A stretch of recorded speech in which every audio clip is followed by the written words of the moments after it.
time for Bring Your Own Lunch. Personal stories about the business with my daddy, Dave T. Koenig. Yeah, a little something different for Thanksgiving week.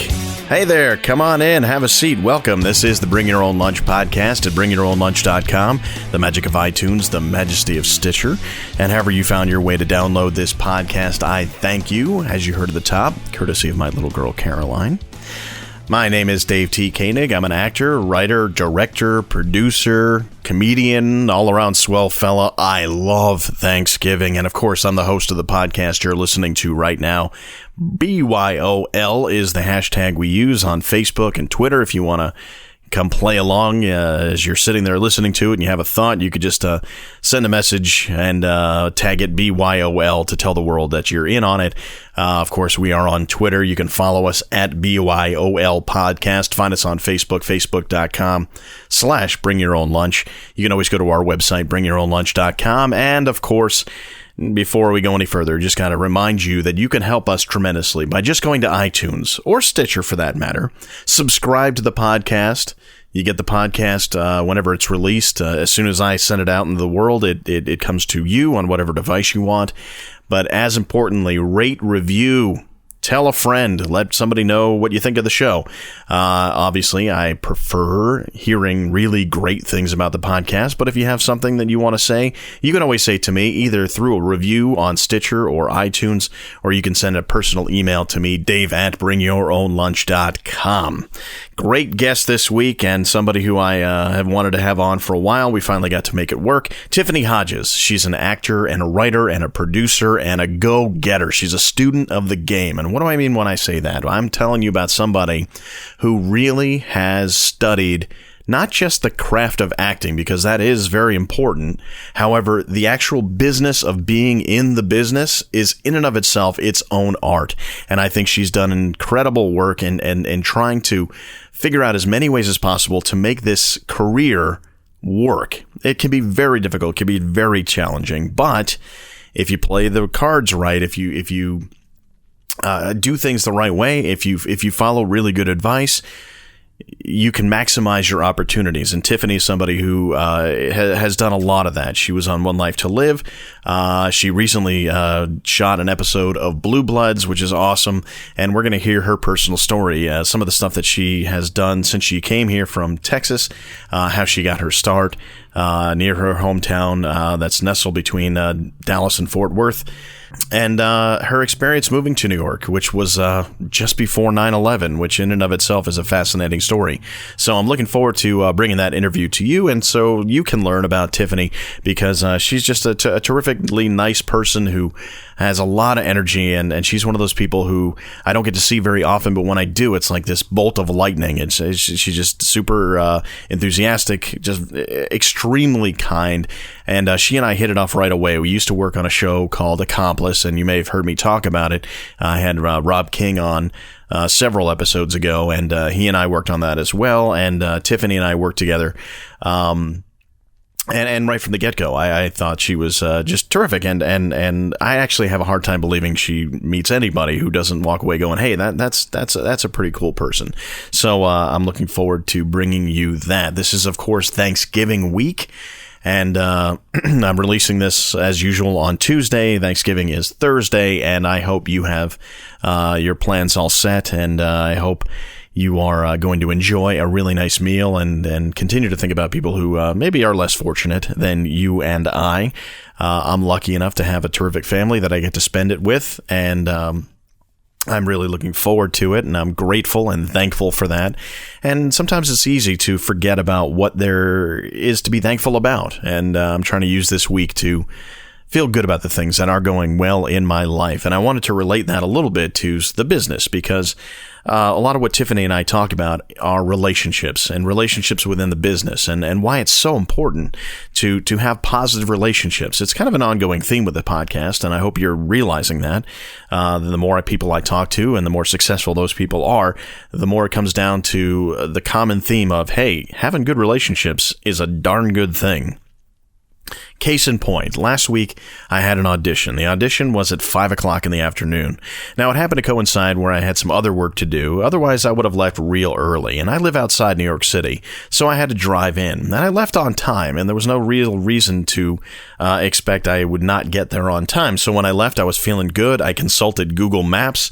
The expected travel time was fairly reasonable, and I was all excited to go down to the Lincoln Tunnel, take it into the city, and I'd be there in plenty of time. Of course, best laid plans of bison men don't always go as planned, so at about, let's say 4:45, and I'm not even close to the tunnel, I start to panic a little bit. Now, this happened to be at Gray Advertising. If you're not familiar with Gray Advertising, they're one of the major advertising companies in the world. And they have an in-house casting department. If you're not really familiar with the process, to find people to do a commercial for you, you have to have a casting session. That means inviting a lot of actors to come audition for the parts in the commercial. Now, depending on who's behind it, they may either hire a casting director who is an independent casting director, and they will go to an independent location to hold the auditions. However, like Gray, some companies have their own in-house casting people, and in this case, there are two there.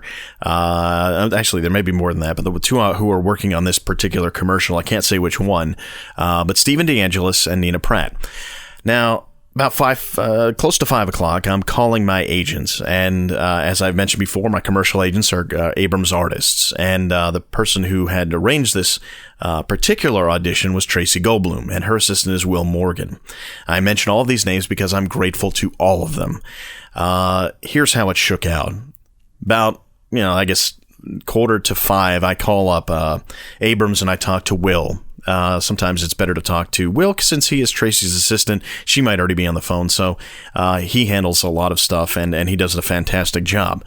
So I said to Will, I'm running late. Do you know how late they'll be going at Gray? And he said, well, I'm not sure. I think they're going till 5:30.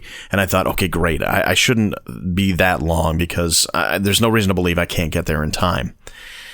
About 5:15, I'm still sitting in traffic waiting to get into the tunnel to take me into New York City where the audition is being held, and I'm thinking to myself, it's not necessarily going to happen for me to even get there by 5:30. So I called back Will and I said, geez, I don't know if I can get there. And they said, well, they can't promise that they'll be there at 5:30. Just do your best. And he's really trying to help me out here, and he's communicating with Gray because I can't really call Gray directly. That's not how it works. So I'm relying on Will to help me out. In a little bit of time passes by, and it's after 5:30, and I'm still not quite in the tunnel. I'm close, but I'm not even in the tunnel. Lo and behold, Tracy calls me. Tracy Goldblum, one of the nicest people I've met in the business. She calls me and says, well, how are you doing? What's the situation?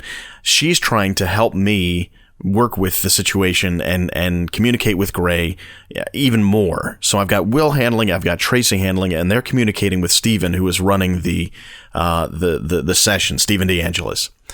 And they're doing their best to hold down the fort.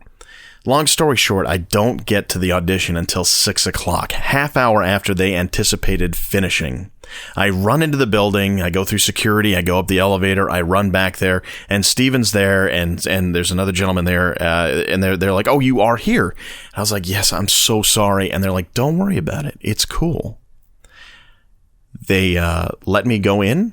They let me do the audition. They actually had the people who they call the creatives, like the writers of the commercial.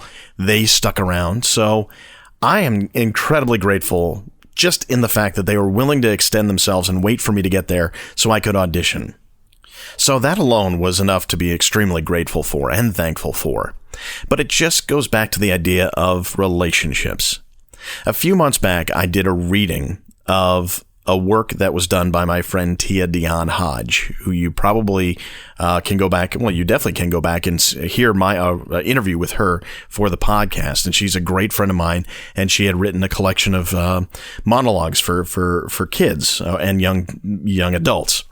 One of the people involved in that reading was Stephen DeAngelis. Now, I met Stephen before. He had cast me in a radio commercial doing a voiceover before, and he and I were familiar with one another, and I was able to, talk with him that day and got to know him a little bit better, and he's a super nice guy.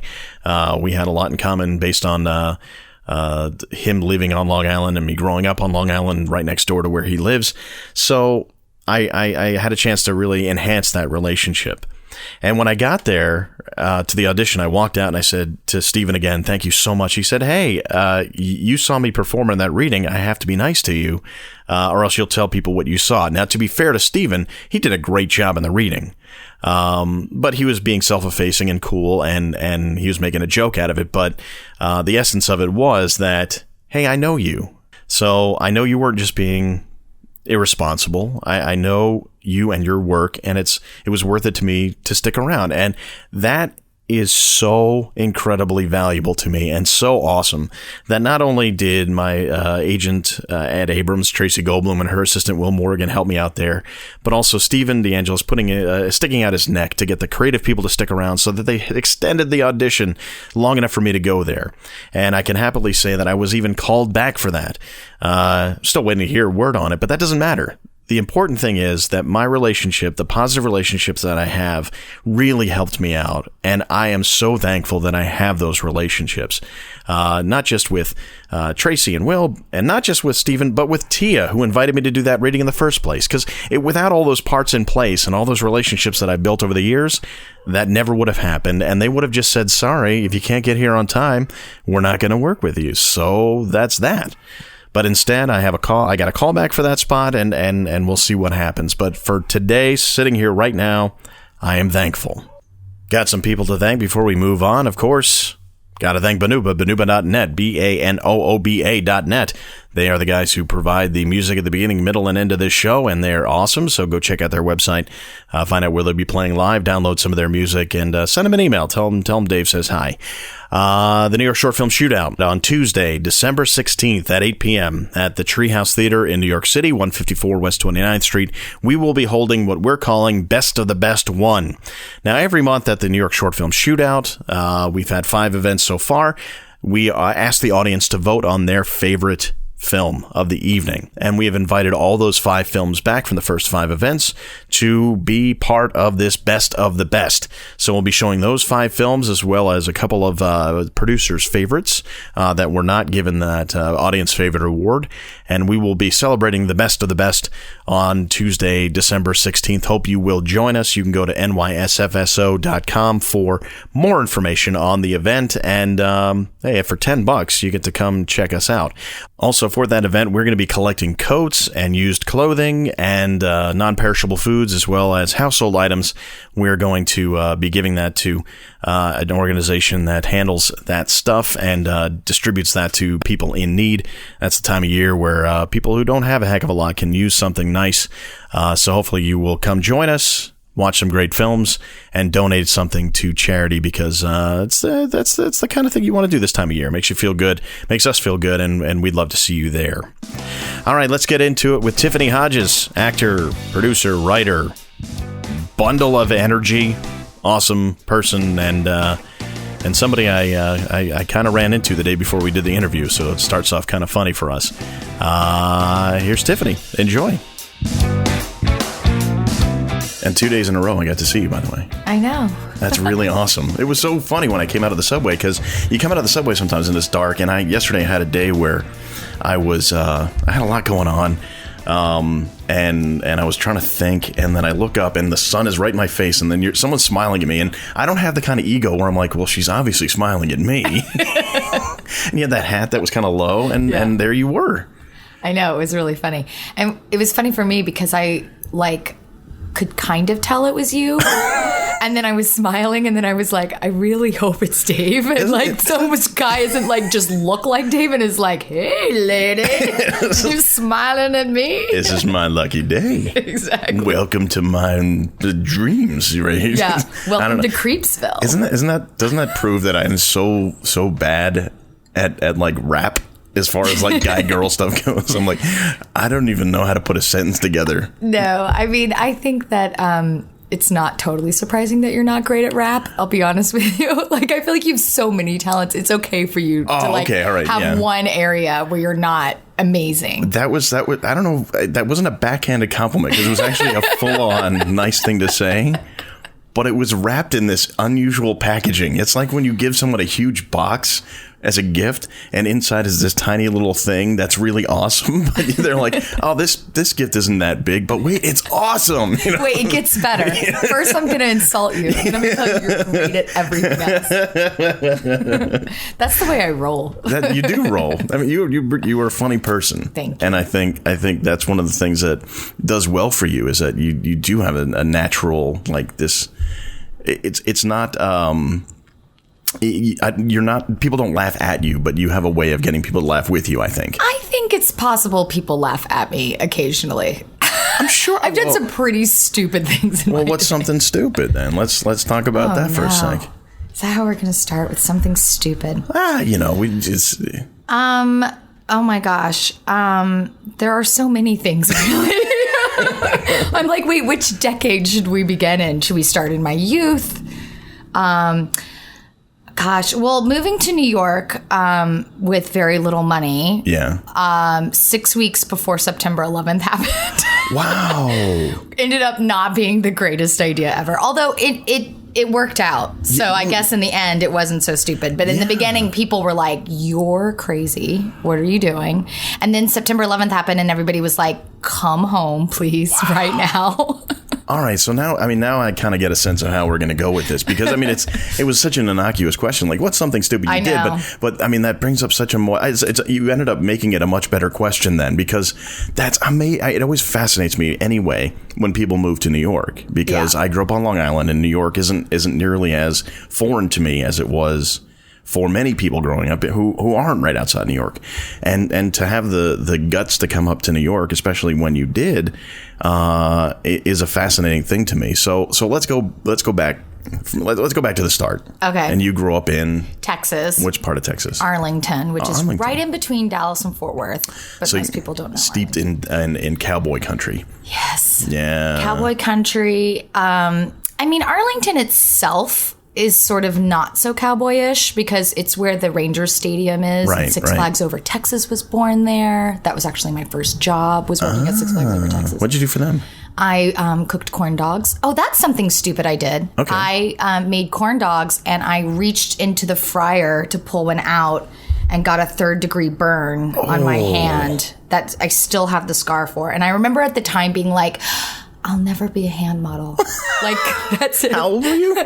15. Was that your aspiration? No, but I always wanted to be in show business. I always was like, I'm going to definitely be a performer, definitely whatever. So, and people always told me I was pretty. So I think I had this idea that like, oh, I could do some modeling and I could do, like, I always had this idea that I could do everything. Sure, like I could sing and I could dance and I could write poetry and I would, like I would just create and people would just pay me for it. So one of the things that I knew people paid for was to show your beautiful hands. And I remember that moment where I was like, yeah, that's done now. That dream is over. That dream is over. That was your Costanza moment. This is before Photoshop became so popular. So now, of course, I realize, no, they can just Photoshop. Why do they even need real hands anymore? I know. I know. Exactly. Just make them up. I mean, I guess you have to start with something to Photoshop. I guess. Yeah. But, all right. So you were 13? 15. Sorry. Yeah, but your dream of showbiz started way early. Your dream of hand modeling started way early. What's the earliest moment you can remember thinking, I do want to be in showbiz? Oh, that's easy. I wasn't good at anything when I was a kid. Like literally, I was dyslexic. I was terrible at spelling. I was kind of shy in a weird way and kind of not shy. And I was terrible at math, and I was like, there's just like everything I was bad at. And then I got into this speech and theater class. This is like, I feel like this is everybody's story. No, it's not. See, that's what's interesting about this podcast is that through talking to people I know, we're all sort of in the same place now, but getting here is different for everybody. So for you, it's an interesting thing that it came out of sort of difficulties with learning. Yeah. And with everything. I mean, I was just bad. And my sisters were I had older sisters and they were all great great at everything. You know, it was like one of those. And I was like the loser kid, or I felt like the loser kid. I'm sure I wasn't actually, but in my head, I was the loser kid. And then I got into this wonderful speech class with this amazing woman named Ms. Verhallen, which if she ever hears this, she should call me because I love her.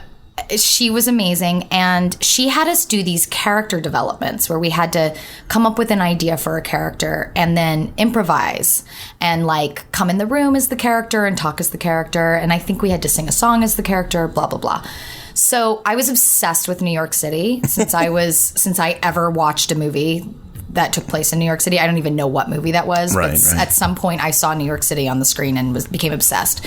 So I picked a character called Martha from New York City, and I talked like this because I was obsessed.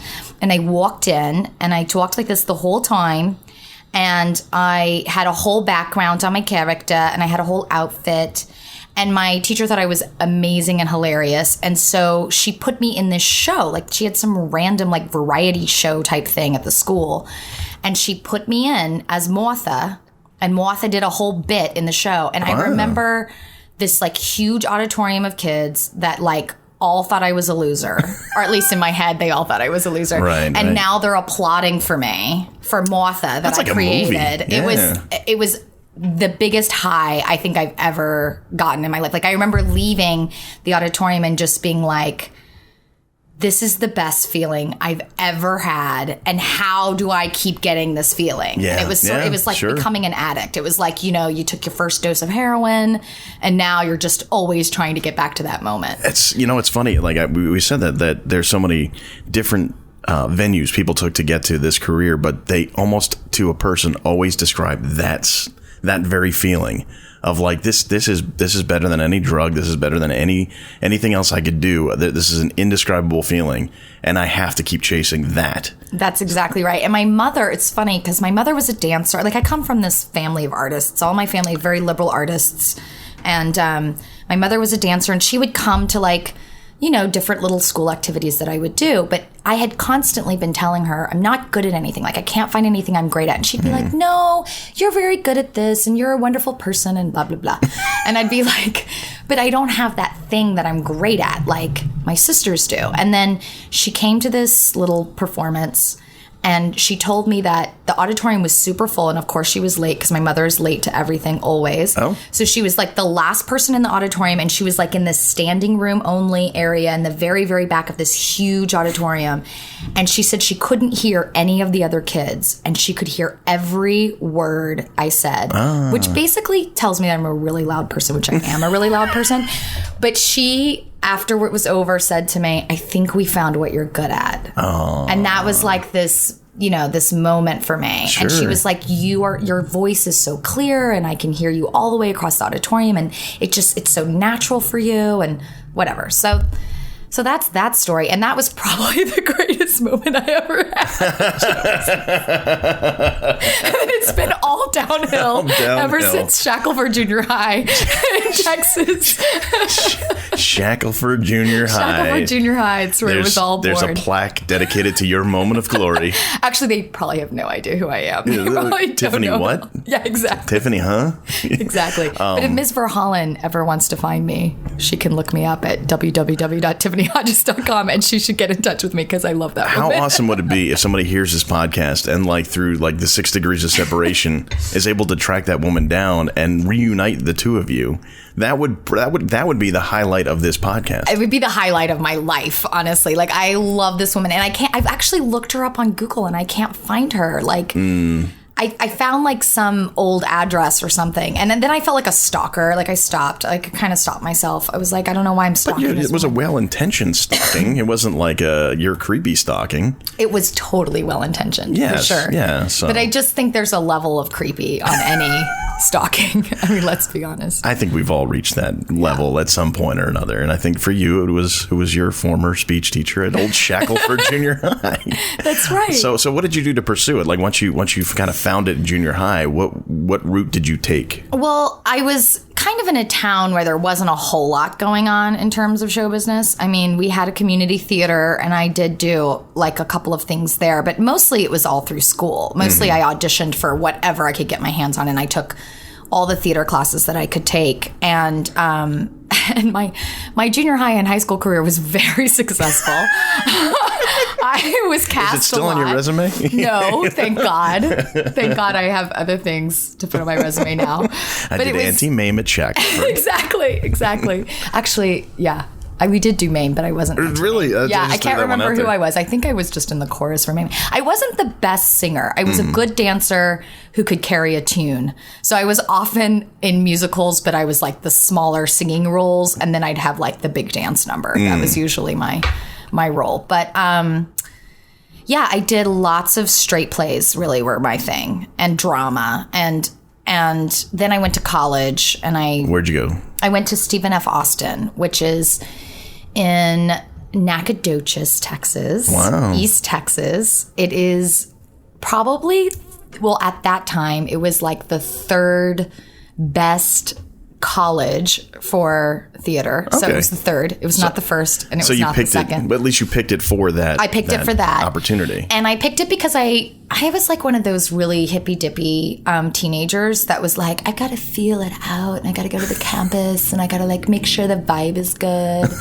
And like I went to SMU and UTA's campuses and thought that they were like way too stuffy for me. And then Stephen F. Austin has this gorgeous campus in East Texas, like filled with like these giant tall pine trees, and it's a very like super fun college party town, which really appealed to my 17-year-old sensibility. Were you a big partier, or did you aspire to be a big partier? No, I think I had succeeded at that in high school too. I think somehow these two things mixed together, theater and partying. Really? Yeah, I know that sounds surprising. Honest? But those things go, it's very social, the theater world. Well, of course it is, yes. So anyway, I went there, and that was good. And what was good about it was it's a small department, and I got roles all the time. So here's what the good thing, and it was the same thing as the bad thing, because the good thing about it was I worked all the time. I was in plays all the time, constantly. The bad thing is it did not prepare me for the real world whatsoever. I can imagine why it wouldn't, but explain the difference between life in that scenario versus what life is like, and without jumping ahead too far ahead. But it's like I get it right away. But for you, what's the difference? So I think the biggest thing was, the professors thought I was really talented. So pretty much if I showed up to an audition, I would get a lead. Like, I really was not hard. Like, I did my work, mind you. It's not like I'd show up and not even know the play. Like, I'd read the play, and I'd get prepared, and I'd do all that kind of stuff. But I knew that if I did those things and I showed up, that I would get the role.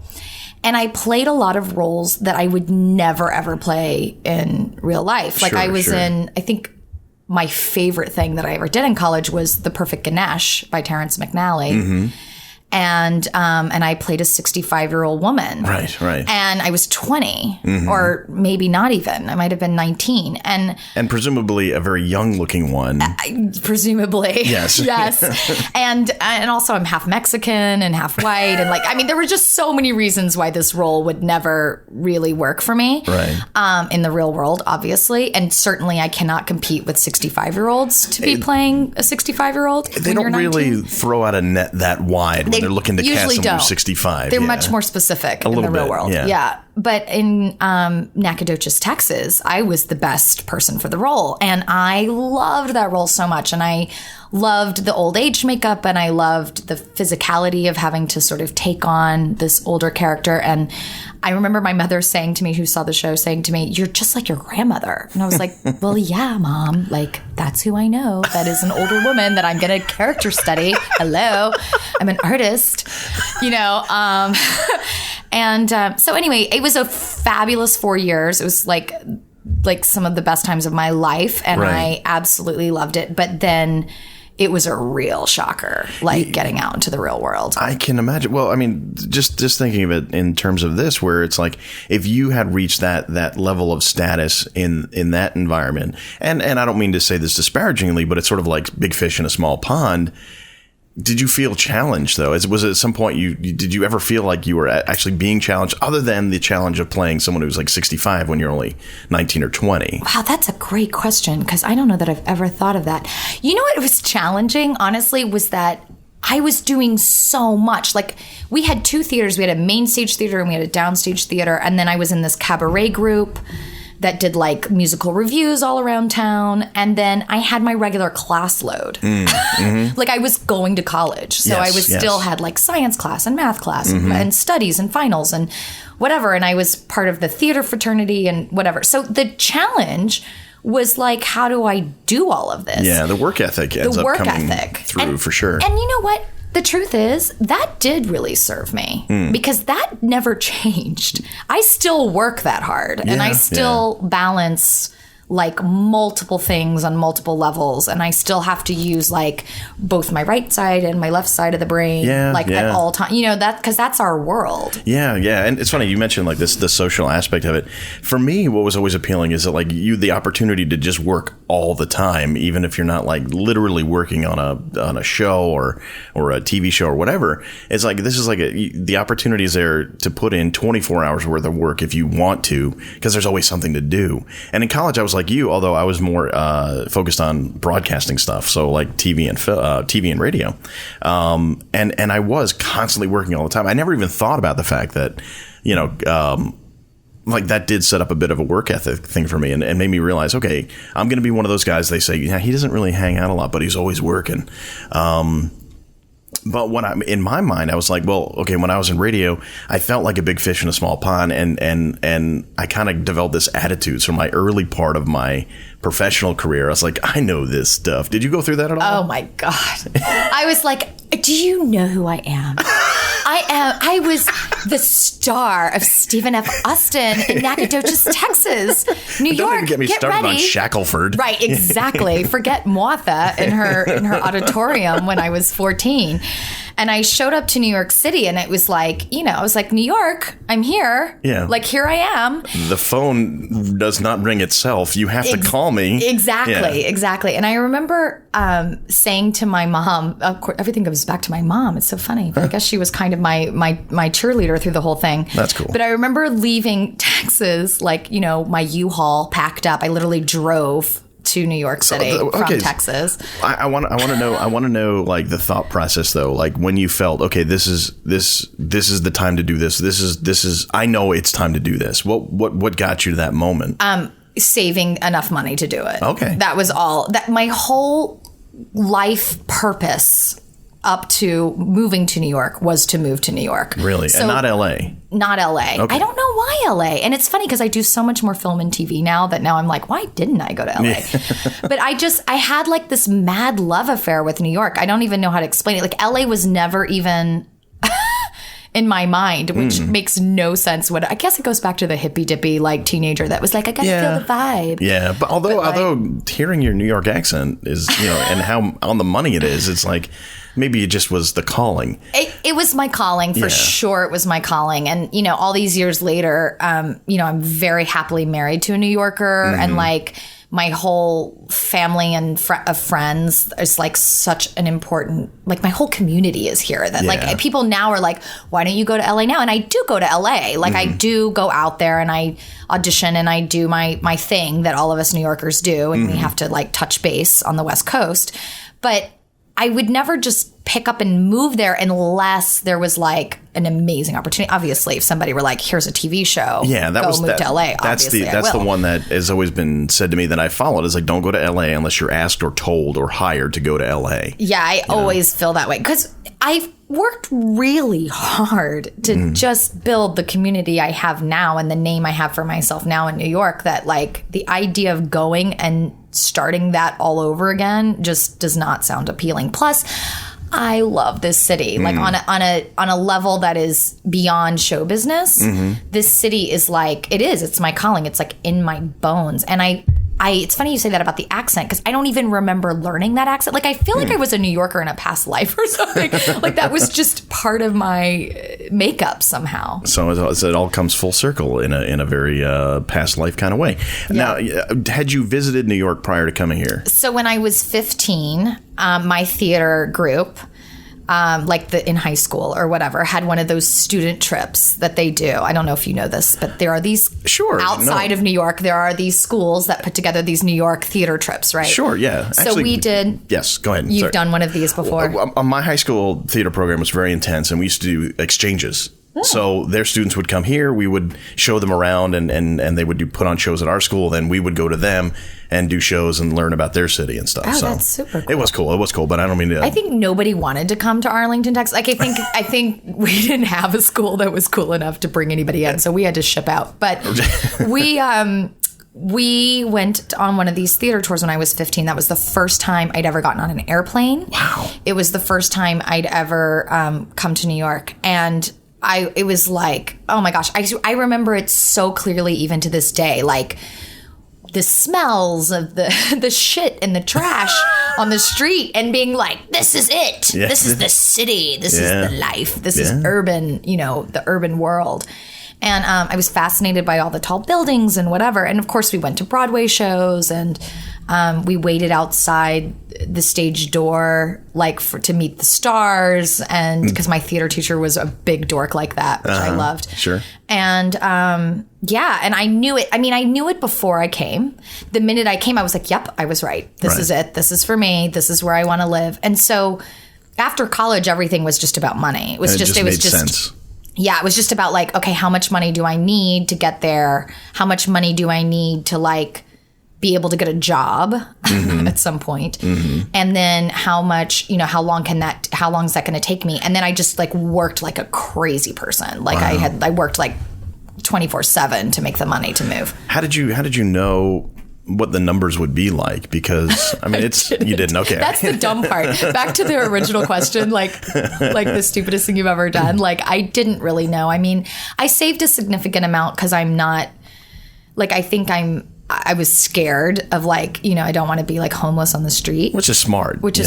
And I did smart things like, I had a couple of friends in New York, and like I would ask them like, what are the good neighborhoods? What are the bad neighborhoods? Although I got mugged like immediately when I got here. So then I realized that I don't think they know what the good neighborhoods are. Or it doesn't matter. It doesn't matter. Yeah. You can get mugged, in the West Village. You can get married in any city, in any state in the Union. Yeah. I think you just said married, but I think you meant mugged. Did I just say married? Yeah. I wonder what kind of Freudian slip that would have been. I don't know either. I was wondering that too. Did you want to marry your mugger? I did. He had the nicest eyes.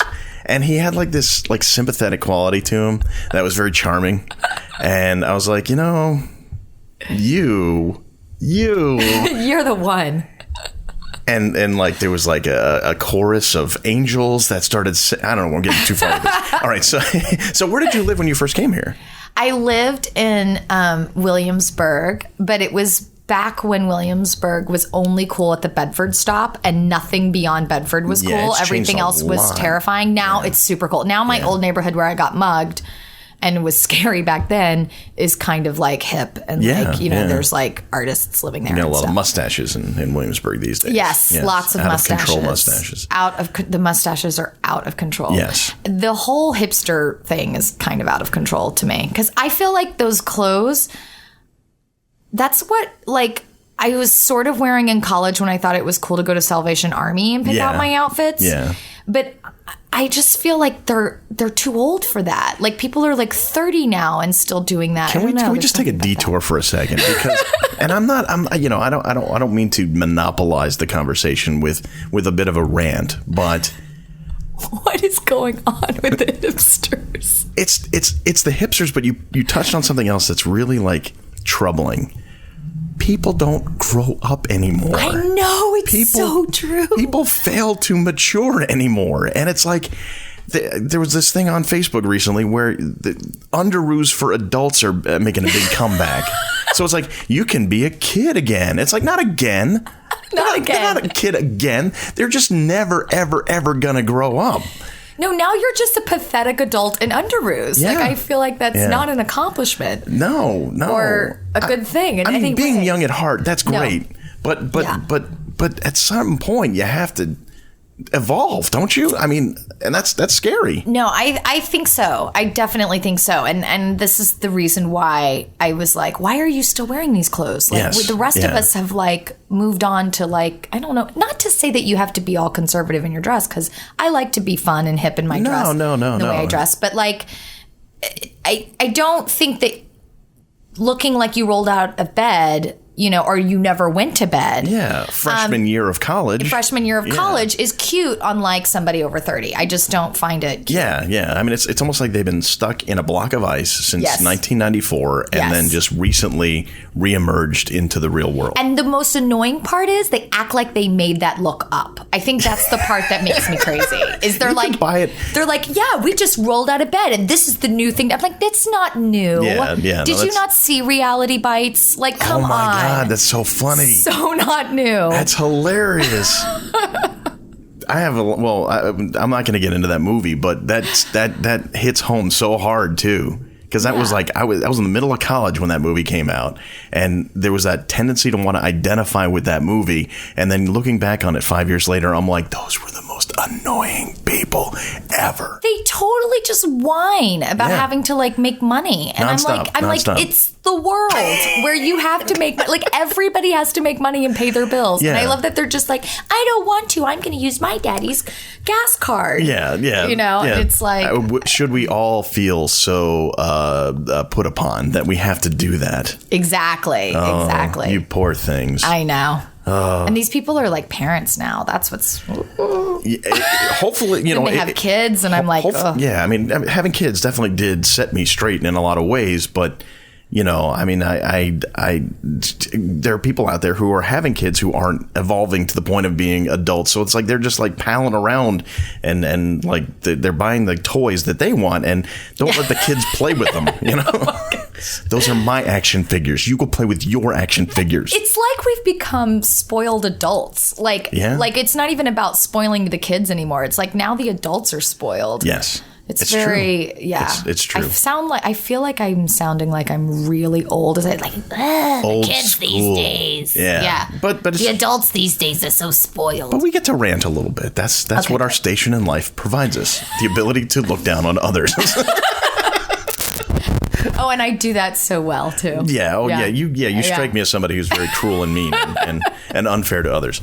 All right. So you move here 6 weeks before 9/11. Yep. And man, what did that do? I mean, what was your experience learning about what had happened? Were you in Williamsburg at the time? I was in Williamsburg. I was living with a boyfriend. who I moved up here with. That sounded like I just met some guy and moved in with him. No, I moved up here with a boyfriend. Okay. And we were living in Williamsburg, and I was working at Revlon. I was temping at Revlon, and under this amazing woman that I won't say her real name, but she was very Devil Wears Prada. Oh, okay, yeah. She was very cool, actually. I really liked her. I was not as dorky as Anne Hathaway in that movie, by the way. It was very cool. Well, you were living with a boyfriend, so you know. Yeah, exactly. Super cool. And I was in theater. Yeah. I mean, I was an actress. Yeah. So with lots of credentials. With like tons of Stephen F. Austin and Shackleford Junior High credentials. Yeah, so you had under my belt. Yeah, you had it. I had it straight. Yeah, I had it. I definitely had it together. And so we're in Revlon. I was in Revlon, and I remember coming in that morning, and this other temp that I knew, because all the temps hung out together at Revlon. Yeah. Now, was this Revlon in Williamsburg? Or no, this was in Manhattan. Like, I took the train into Manhattan. Oh, so you weren't in Williamsburg, you were in Manhattan. Oh, yeah, sorry. Okay. I was living in Williamsburg. Right, but you were... But when it actually happened, I was in Manhattan. Wow. I was on... Revlon is like in the 50s on the east side. Okay, yeah. So in Midtown, basically. And I remember coming in, and this temp comes up to me, and it was just like, it was such a beautiful day, and I was like, la la la, like I got my coffee, and you know, it's just another day. And I remember this temp coming up to me and being like, there's a plane that flew into the World Trade Center. And I was like, wow, a pilot made a really big mistake. Of course, that's the first thing you thought. Yeah. Like, whoa, that is whoa, dude, you didn't see that giant building? Like, you you are a terrible pilot. That's literally what I thought, because I was so clueless. Nobody had any clueless. concept that what actually happened. I mean, it's like, that's the worst nightmare. So really your mind has to go to something like that, because the only logical thing could be that it was just a massive mistake. Oh, completely. And I remember, it was a really traumatic day. Like, it just kind of kept getting worse. It was like, that was sort of the beginning. And I was like, oh, a pilot made a mistake. And then, of course, all the events start to unfold and you just start panicking. Yeah. And I remember, like, everybody was in this room. And Revlon was a very well-run place. It's a very corporate place. Like, everybody has their cubicle. Everybody takes, their lunch at their time. Like, people don't slack. But everybody was shoved in this room where there was a TV, and they were watching the TV. And I was at my cubicle trying to get my work done. Wow. And I was like, you guys, I know that it's like really bad thing that this plane flew in this building, but like, there's work to be done, and I'm getting paid, and I have this strong work ethic from college, and I have to like get my work done. And then finally I was like, I'm the only person working, and everyone else is watching the TV, so maybe I should go see what it's about. And I went in there, and the TV was flashing new NYC under terrorist attack. It was flashing like, we're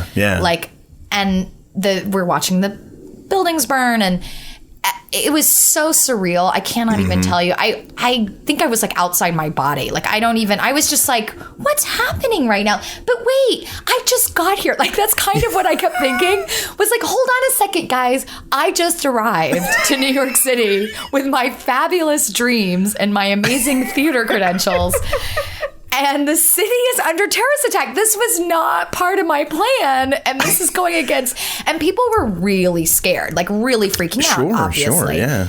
And tragically, there were some people that even knew people in the World Trade Center. So they were in hysterics. So there's like this weird like nervous breakdown thing happening in one room where people are trying to calm other people. And I don't know hardly anyone, because I'm like the temp that has been there for like 2 weeks. And then all of a sudden, it's like all the subways are shut down. The bridges are closed. There's no getting back to Williamsburg. And I don't know anybody. Oh, man. So I was like stuck at Revlon, and everybody's kind of talking like, well, how are you going to get home? And what are you going to do? And God bless him, this sweet, sweet man who I think was the only man at Revlon, because Revlon is pretty much run all by women. But the only man at Revlon whose name is Ron Ronaldson. Ron Ronaldson. Yes, that's great really name. a true story. And maybe he'll hear this. He can call me too, because he was lovely, and I owe him a pizza. But he was this fabulous, gorgeous gay man that came over to me, and he said, "Sweetheart, where are you going? What are you doing?" And I was like at my desk, literally like with my purse, like, I don't know really what to do or where to go. And he goes, "You're coming home with me. You're coming with me." Oh, wow. And I was like, I don't know how to get, I can't get my boyfriend on the phone, and I don't know how I'm going to get back to Williamsburg. And he was like, "No, you're going to walk with me. I live in Chelsea. We're going to walk to Chelsea from Midtown."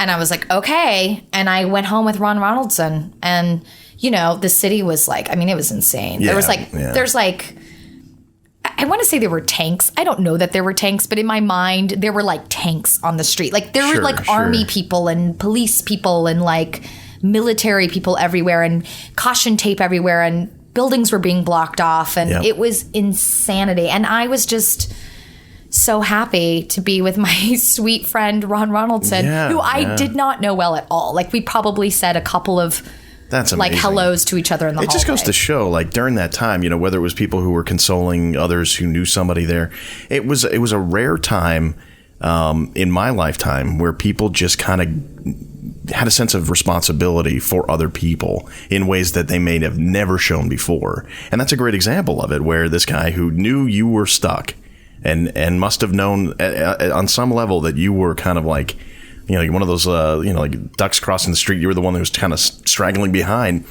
needed help. He knew you needed help. And it's a shame that it took that level of event to bring that out of us, and you hope that still exists in each and everybody who walks around. But we hope that it won't take another tragedy like that to bring that out of people again. I think it definitely exists in everybody, and honestly, it's funny as you're talking, I'm sitting here thinking, this really made me fall in love with New York even more. Sure. So everybody in Texas was like freaking out, and they're all like, come home, like give it up, like get back to Texas, like New York is scary. And, you know, Texans already think New York is scary. Like before September 11th, all the Texans were like, what are you doing going to New York? It's dirty and it's crowded and people are mean. And, yeah, exactly. They're mean and they shoot you on the street and it's terrible.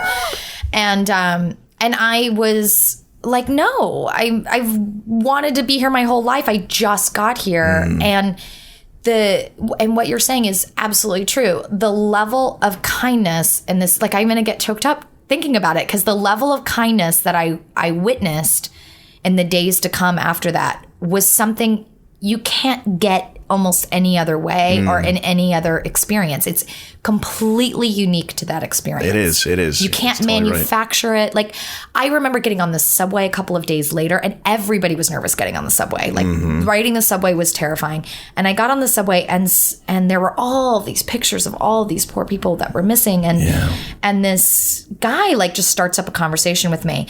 And I have to preface this with, when you're a girl out in the world and a strange guy strikes up a conversation, 90% of the time it is for one purpose and one purpose only. And you know that, and all your radars go off. You're like, and this is something like a girl learns when she's like 12. You know, she just like, this is something we know. This guy really just needed somebody to talk to. And I knew it immediately. I could tell by like the tears in his eyes. And he was saying to me, you know, I know my friend's gone. I know that he is, but there's just this part of me that keeps looking for him and keeps thinking I'm going to like find him on the street or see him wandering around. And, you know, and I was just telling him how sorry I was for everything. And I was kind of sharing that I had just moved here and, but I'm not going to leave. And he was like, this is the greatest city in the world. And there's no reason for you to go anywhere, and New York will take care of you. And it was really like a super powerful moment. That's and awesome. and it did make me, I don't know, it's weird. It's like, you know, Texans have this thing. It's like, don't mess with Texas. So I had this like, don't mess with New York thing going, you know, like I had this commitment to New York that it was just like, yeah, I'm not going anywhere. And so many of my friends that moved during that time moved out, like tons of them. And lots of people who moved even like 2002, 2003, you know, moved out by the time it was 2005, 2006 or whatever. And yeah, I don't think I'm leaving ever. That's pretty awesome. It is pretty awesome to be able to take some positives out of what was a terribly negative situation is great in and of itself, and that it reaffirmed your love affair with New York City is really great. Yeah. All right, so let's talk profession. So, okay, let's get into it. All right, so let's say, okay, the 9/11 thing kind of happened, and at some point the effects of that you know, were reduced to the point where you can then start focusing on your original dream. So what was it that got you back on track and started you moving towards where you are now? Well, and there were a lot of detours. In as few words as possible. No, right, exactly. I just asked you to sum up. How long do we have? Yeah, really. Okay. Okay, so here was the good thing, was that I got the first role I ever auditioned for. Okay, which also fed into my ego of like, oh, look, I knew I was a star. Oh, okay. It was it was in a children's show that took place in Washington Square Park, and it was called The Tinderbox. Okay. And I played a French girl named Coquette. And then I played the second season, I came back and I played a witch, which was really cool because I got to blow fire in the middle of this. In Washington Square Park? In Washington Square Park. Oh. It was super cool. It was very like outdoor theater, past the hat. I got paid probably $20 or whatever. But your first job in New York was a paying gig. It was my first job, and it was the first thing I ever auditioned for, which was just like, oh. Hello. Yeah, like I was like, I knew it. I knew they would love me. I knew it. And then, and I did like a series of like off Broadway plays after that. Kind of all relating to building relationships through that. You know, like there was a guy in that show that then was doing a musical and he cast me in that. And then there was a guy in that musical that worked at UCB and he did this really awesome musical called Kilgore. I don't know if you've ever heard of it, but it was their. I don't know if they still do it. I don't think they do it anymore. I know I heard of it, but it was their crazy Halloween musical filled with. They do still do that, gore. yeah. I'm pretty sure they did it. I don't know if they did this year, but I saw stuff about it on Facebook. So my friend Brian Fountain, if he ever is listening to this, you're gonna have your own little. I have like my reunion. I have my own people, Dave. That's the key. We're gonna get into the people. You have to find your people. Very find important. Your people. But Brian actually wrote that musical. Amazing. And he invited me to come into the cast, and so I did that for 2 years. And you know, through that, started to do improv and started to get into kind of a little bit of that UCB world, and you know, and then I just kind of kept going. Now, I've done some really awful plays, and then I've also done some really exciting, great jobs that were amazing. One of them was this amazing play called Undine that was at Soho Rep in 2004. That was awesome. That my friend Rhonda Muzak produced, who I'm also still good friends. I'm good friends with all these people. That's the thing. All these people are like my close friends, and I continue to do work with them. Yeah, because and that's what you do. I think that's what some people overlook, though. Yeah, and you know, you think about you know, you do this work and you're doing it for free, and sometimes they're cruddy shows, but you know. But the idea is you're building experience, you're getting reps, but you're also building relationships with people who may be instrumental in your career 10 years down the line. And when people refuse to do stuff early on in their career because they're waiting to be discovered, I think the takeaway is that you're hurting yourself by not getting involved and getting in the mix because you never know. Well, first of all, there is no being discovered. Those people should stop thinking that, because that is not going to happen ever. Right. Unless you are born in Hollywood. Right. Like if you're, you know, listen, for, you know, somebody who is born to a movie star in Hollywood, then maybe you can wait to be discovered because movie producers are coming over to your house. Exactly. But you know how that works is because your parents have relationships. It's all based on relationships. It's still all based on relationships. Yeah. So that's probably the number one thing I've learned about this business is it is all about relationships. Absolutely. And the quicker you can find out who your people are that love your work and whose work you love, the better off you're going to be. And the more, you know, you're going to grow. Now, like with Undine, for example, we worked for 3 months. We built that show from scratch through grants. It was all funded through grants. We did not get paid. The director, her name is Jill Samuels, also a super close friend of mine, then cast me in a tour that was international that went for 2 years that I made a lot of money on. Wow. So that's a perfect example of I gave like 4 or 5 months of work for free, but my friend Jill then turns around and gives me a job that paid me still to this day some of the highest money that I've made. What was the show? Well, it was called Wild Animus, and it was a project by this man named Ed Shapiro in LA who wrote a book and then decided to hire a company in New York to create this movement art piece that went with his book that he could then send out to music festivals and start to get the name out there. So we performed. We had a contract with Live Nation. So we actually went out and performed with so that's where the money came from. That's where the money he had a lot of money, this guy, thank God for him. Because it was great, and that was my 2 solid years where I made money from acting, like 100%. Like I was not temping. That was where my money was coming from. And you know, and I got that through Jill Samuels from Undine. So that's a perfect example of that. And where did it take you? What countries did you get to go to? Well, I went all over the United States to so many places I don't even remember them all. And then I got to go to Europe.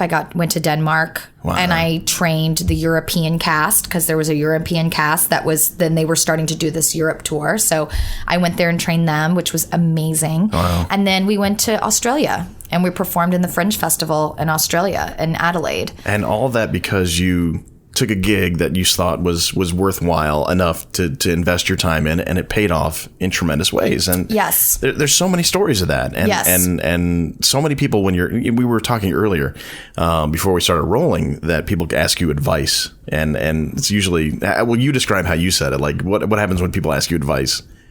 Well, it's funny because like I'll get people like my friend texted me because she has a friend. She's not in show business, but she has a friend who wants to move to New York, and he's an actor. And so she had texted me, hey, my friend is asking, how does he get auditions so he can get in the union? And she like texted to me like, like, hey, what train do I take to get down to Wall Street? It's kind of the same. And I'm like, I'll email you later when I can sit for like an hour and really put my thoughts together, because this requires like so much information. Yeah. And I did end up spending an hour putting an email together to her with lots of different links of like resources. One of the main things I suggested was get a career coach. That really helped me. Okay. Because if you're brand new and you don't know, pay somebody to tell you instead of spending 10 years like trial and error. Yeah, that's good advice, actually. Yeah. So it was funny. It was like this really long email of all these things. And then I was like, or just call this person. And she's very inexpensive. Do you want to throw them a bone? Yes. So her name is Erin Cronican, and she has a company called The Actors Enterprise, and theactorsenterprise.com. And she's amazing. She's an actress for many years, and also has run theater companies and has a marketing degree. And she's just taken all of her acting skills, her marketing skills, what she knows of the business, and like put together like a really nice coaching service for actors. So you can go to her on any level. Like you can, if you're just moved to the city and you have no idea what you're doing, definitely go to her. But also if you're like in that rut where you're like the same things that you've been doing aren't working anymore, she's great at like, well, try this or tweak that, or let's take a look at your materials and that kind of thing. So, and she's really reasonable because she's an actress herself, so she knows that we have no money. And it just, it does just go to show that the advice that you might dole out in that email, people can base an entire career off of. Oh, so it's for like real. That advice that you might get from you. I mean, one piece of advice is incredibly valuable, but like an entire explanation of how somebody goes from completely no experience to being in the union. People have careers based on giving advice like that. Absolutely. Yeah. And you have to be really careful about that too, because this city has tons and tons and tons and tons of businesses making money off of actors and their dreams. Mm-hmm. And there's a lot of, I think, not so great ones out there. That's the reason why I always offer Erin, because Erin has worked with me for years. Like she's a really good friend of mine. I know her integrity. I know her ethic. And she really customizes and caters what you need, and doesn't like just try to take your money. You know what I mean? She's going to like get specific for what you need. And then if you don't need to call her because things are working out really well for you, no problem. She doesn't make you buy one of those like weird packages where it's like, you have to, it's not like Scientology where you have to go through all the levels before you get any kind of real and you have benefit. To hire her photographer. Exactly. No. Yeah. Anytime anybody says you have to hire my photographer, run far away, because nobody legit cares. Right. Nobody legit cares about your photographer. They care about your picture. Right. Like I use a photographer who is not super well known, and I get compliments on my pictures all the time. And when I tell them, oh, that's Shane Marich, ShaneMarich.com. When I throw that out there, they'll say to me, oh, I don't know who that is, but this is such a great photo. And it's really great for Shane because his work speaks for himself. Yes. And he doesn't have to be, one of the top whatever. Those days are over. I feel like there were days when like you needed a top photographer, but I feel like that's not true anymore. Do you feel that way? I do, especially since everything today is digital. Yeah. And it's all like, you can replicate things a million times over. And the good photographers in the days before digital is they had to make, 3 rolls of film count. And you had to like it when you got it back, or else they were out of money. So if you can take 1,000 pictures, you're probably going to have 2 or 3 you like. But if you can only take 50 pictures, and you still want 2 or 3 good ones, that's a much larger percentage of the total days spent. So no, I totally agree. Yeah. And what I've learned about headshots, first of all, it is important to get a good photographer. I do want to say that. Like, it's not like, don't get your friend to take it with your iPhone. No. That's a terrible idea. But you don't have to have like ones that are considered like at the top level. Right. You don't have to pay $700 for it. Right. But you should get somebody who knows about lighting and knows how to like take a picture that is not fuzzy and all that kind of stuff. Like that actually has skill. Right. And by the same token, you shouldn't use price as a gauge. I mean, like, correct. There's some who are at the 600, 700, 800 level who are amazing. And if you like them, try to make that happen, because if you believe in the photographer's results, you're going to have a much better shoot. But if you like somebody who's at the $150 range and you're like, I think that guy does great work, go with that person. I agree. Price is the worst indicator. Price is the worst indicator. And the good thing about the super higher price people, I will say, is that they usually have tons of experience. So if you don't know yourself yes. what you're doing, yes, going to a higher price person may benefit you because they at least do this all the time for years and years and years. Yes. So yes. they can help with like sort of bridging that gap for you if you don't have a lot of experience. But I will say that the thing that I have really learned, because I've done a lot of headshot sessions and a lot of not so great headshot sessions. And the thing I really changed it for me was getting really, really clear about what I'm doing as an actor. Yes. Like almost more than the photographer, because there's tons of really great photographers. So find a really great one that you love. Yes. But that's not where the job ends. No. Do you know what I mean? Like once you find the great photographer, it's not like, okay, great, I'm going to pick my like pink shirt and my blue shirt. Right. And I'm going to show up and that's it. And you'll pick the best picture in there that makes you look like $1 million, because that's not necessarily who you are. That's it. Yeah. You have to know who you are. Knowing who you are is what's hard. That's true. And that's something nobody can really tell you. You know, like that's kind of like when people ask my advice, I'm like, well, I don't really know you. Yeah. Like, I don't really know what you do, so I don't know how to guide you. And that's something Erin is really good at working with people. She's got all kinds of really smart exercises and I'm going to send her a bill kind after this, by the way. No, just kidding. I know, right? Exactly. You're going to be like, for advertising. Well, I think, people are getting some, I'm hoping people take notes, because you're giving just great advice. But I do also want to like bring it back and talk a little bit about a couple things you're doing, because I know you got to get out of here, and B, there's a few things I think are great that you're doing. First of all, you just had a big booking on a show. So how did that go? You did Blue Bloods. I did Blue Bloods. Yes. It was super fun, really, really fun, super great set, a great, amazing cast. And it was so cool. You know, it's just really cool to be on TV shows. I mean, I just have to say. Yeah, no, I think that the saddest thing about it was that it was only one episode. Yeah. So I did have that weird sadness after it's over where I was like, oh, I want to go back and I want to hang out with those people again. Which I think every actor, who does episodic. Totally. Because you see the people who are the regulars and they're like best friends with each other, and they're best friends with the crew, and you're like, I'm a guest. I know. And they treat me like they treated me like family. Yes. And then it's over and you're probably never going to see them again. And it's like this really weird, like, wait, we really bonded this week and now we're wrapped. Yeah. And it's like, meh, meh. Yeah. So I did have a little bit of that, but it was super fun. It was super great. I don't really know what else to say, but I can't really talk about it too much because it's not on air yet. Yeah, but as far as like the journey of getting there, I know when you posted on Facebook about it, first of all, I thought it was really, really cool, because I'm happy for you, and I think you deserve a lot of success. But you also said that it was something you were working on for a while with your manager.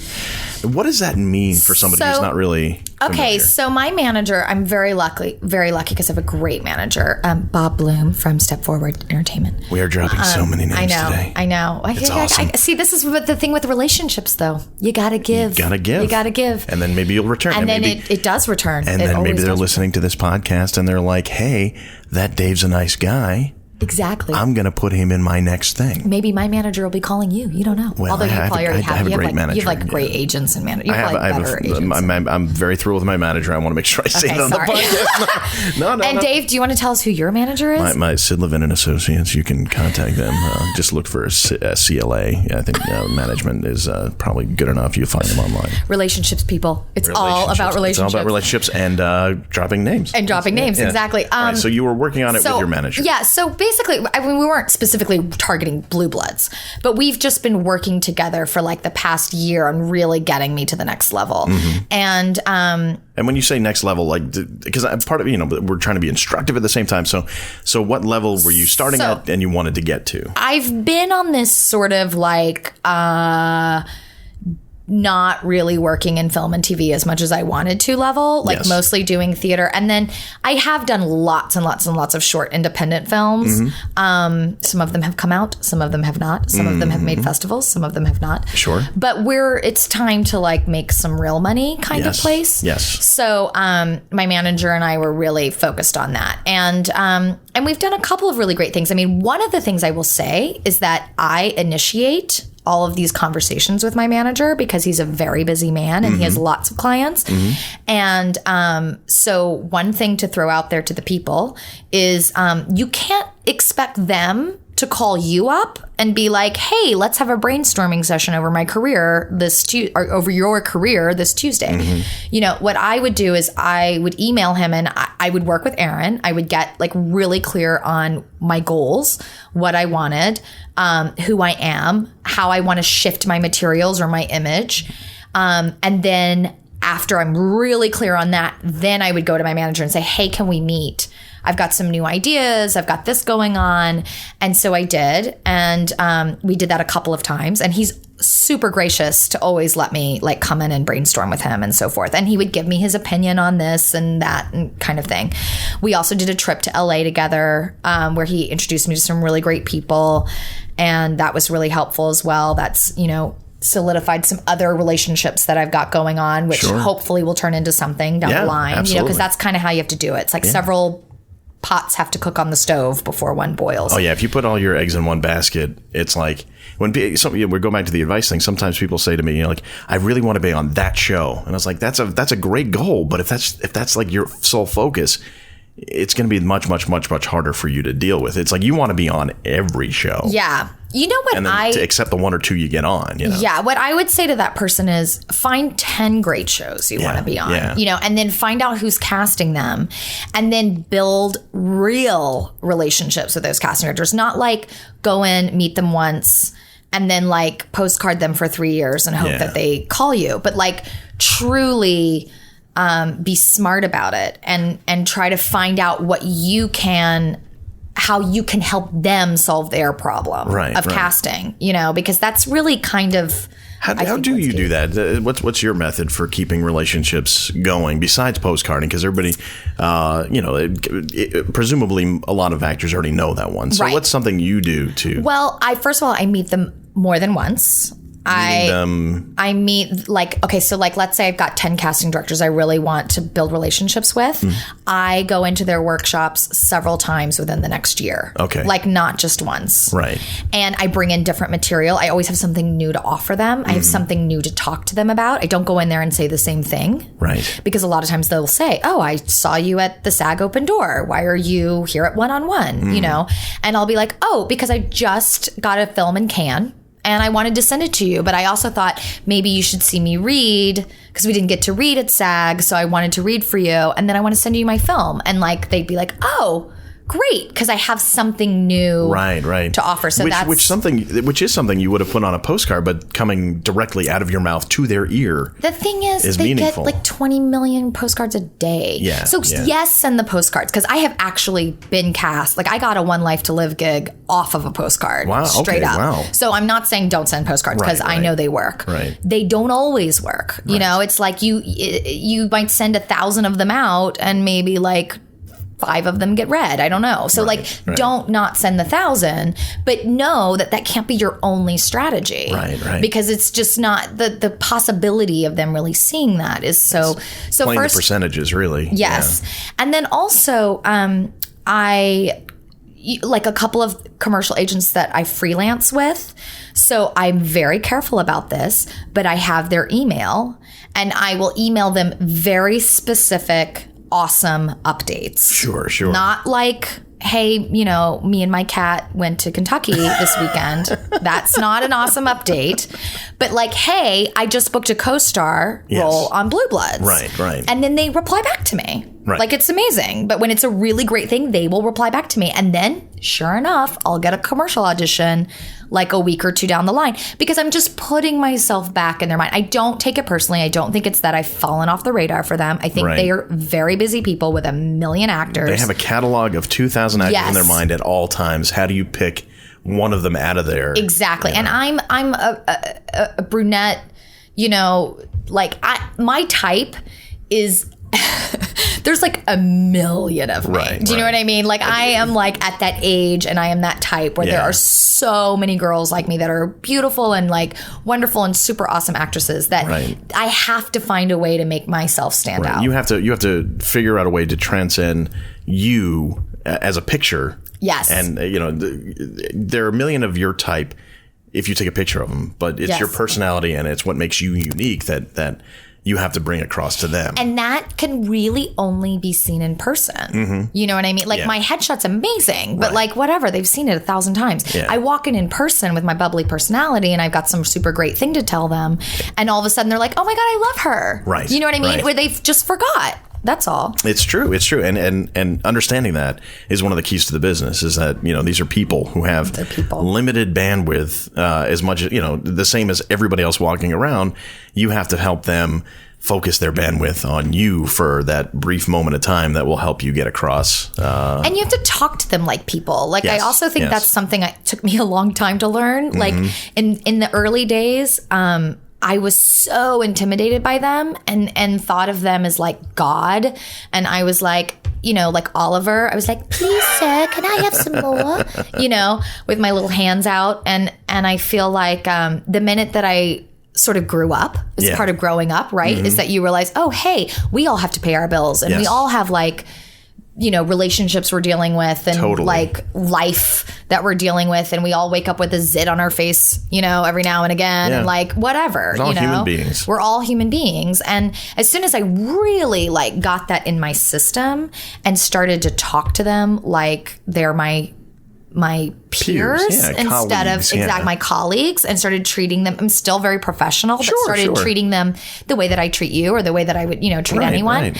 That really shifted too, because I think they could see more of who I am and also being vulnerable. Like you have to be a little bit vulnerable. Like, if you're so professional and so stiff and so like perfect, it's a turnoff because they're casting characters that are real people and they need real people. Yeah. So like you need to be as real as you can be. And it almost seems like the trend, I mean, there's always going to be like the beautiful presentation, like the what it was, a Gossip Girl presentation where it's like they want people who are pristine looking. Mm-hmm. But there's also this like growing underbelly of you got to be able to get dirty. Like The Walking Dead is the most successful show on TV right now, probably.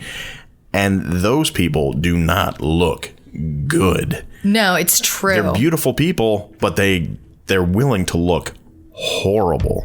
And you have to be able to be willing to do that. And I think that vulnerability you're talking about allows you to, show up on screen looking not your best. Yeah. I think so. And I think that the business has changed. A little bit, yeah. I mean, first of all, I was involved in the soap world a little bit. And that I always felt like, oh my God, it's the soaps. I have to look like, perfect. Yeah. And I feel, first of all, the soaps are hardly on anymore. Yeah. Like reality television is taken over. And in reality television, like people are like tall and short and fat and skinny. Yeah. Like, some of them have hair, some of them don't have hair, some of them have zits, some of them, whatever. Yeah. And like, sure, I know the Real Housewives are different because they like have a glam squad that's ridiculous, but they also look kind of freaky. Like their makeup doesn't look real. It doesn't look real.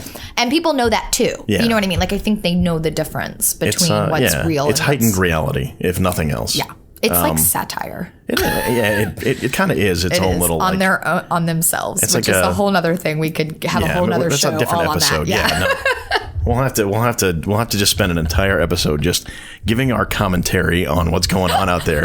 I think that'd be a lot of fun. I would love that. Before that, though, I wanted you to talk a little bit about Cinemixer. Oh, yeah. Spend like a couple minutes, just tell what is Cinemixer. Okay, so I have a production company called Creative Cinema Circle that I started with some amazing people.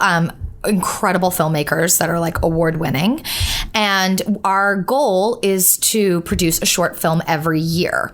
And what we decided was going to make us different than some other production companies. You know how you do that marketing brainstorm where you're like, what can make us different? We decided that really what we're about is lifting up the independent film community in New York, not just ourselves, but really trying to help everyone be able to get their projects done. So we have an event called the Cinemixer. It is every fourth Sunday at formerly Crow's in the Village. And from 6 to 8 p.m., except for I don't think we're going to have one in December because of Christmas. You know how that goes. But the whole point of the Cinemixer is for everybody involved in film. So writers, directors, producers, DPs, makeup artists, costume people, art directors, actors, if I forgot anybody, you're welcome too. Gaffers, like PAs. Anyone and everyone involved in the film process is welcome to come to this event. It's totally free. There's a step and repeat where you can have your photo taken. There's a table for you to put your flyers out on your project. The idea is that, independent films really, their path to success is the festival circuit. And the truth is the people who go to the festival circuit are other film people. True. So let's all get together and let's support each other and let's build each other up because we are our own audience. True. We are the audience. Yes. The regular, AMC Lowe's theater goers are probably not going to buy the $500 pass to the film festival. Yes. That's going to be a film person. So, the idea is let's be our own audience and let's build each other up and, maybe get a feature produced by a studio together at some point or whatever. Which is awesome. Who knows where it could go. It's the hardest challenge, and it's something that you came to one of our New York short film shootout events. Loved it. The idea being that we have to elevate the value of what we're working on, or else where does it go? I mean, you could put it on YouTube and 350 views of it, and you're like, awesome, 350 views, but you need real life, the relationships you're talking about to bring it full circle. It's like you have to use your product to create relationships, and you have to do that in person. It's a community. Yeah. The filmmaking world, especially in New York, the independent filmmaking world is a real community, and just like any community, sometimes you have to volunteer for the firehouse. You know what I mean? You got to give a little to get a little. Sure. And that's really what the Cinemixer is all about. It's really our way of being able to offer a platform for everyone to come together and meet. And we've had lots of great success. We've had an awesome, amazing writer who has sold tons of scripts to Hollywood. He came a couple weeks ago. And he is directing his first independent film because even though he's sold all these scripts to Hollywood and has made tons of money, he's never had anything actually made. So he's realized I have to make it myself if I'm going to get something made. So he's directing his first film. So I was able to introduce him to DPs and gaffers and producers and people in the independent film world, which was something he didn't have any connections to. And so that's the whole point of it. And then here's this amazing writer from Hollywood showing up at our event. You know what I mean? So it's and he gave me some excellent advice as a writer. And, so that's the whole idea. It's just the give and the take. How do people find out about the Cinemixer? It's on Facebook. But if you go to my website, www.tiffanyhodges.com, there is a little thing to sign up for my list, and then you will get invites. Very cool. And how do people keep in touch with you just on a day-to-day basis? You can always email me at tiff@tiffanyhodges.com. That's TIFF at tiffanyhodges.com. You can go to my website and sign up for my list. You'll get my monthly updates, and then you can reply and tell me how you're doing. And, I'm always interested in expanding my network because it's about relationships, Dave. What about Twitter? Are you on Twitter? I am on Twitter. I'm at Tiffany _Hodges on Twitter. _Hodges. And Tiffany Hodges on Facebook. There you go. Yeah. Well, thanks so much for doing this. Oh my God, thank you. We'll do it again. Oh, good. That'd I love be fun. it. We'll just trash everybody next time. Let's talk about the Real Housewives next time. Right, They're my favorite. We're gonna stop now. Okay. We'll just blast all of them. Okay, good. Thanks. Okay.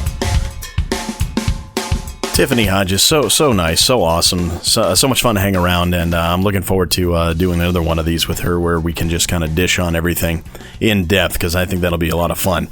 Of course, you can check out Tiffany on her website, TiffanyHodges.com. That's TIFFANYHODGES.com. You can also follow her on Twitter at Tiffany_Hodges.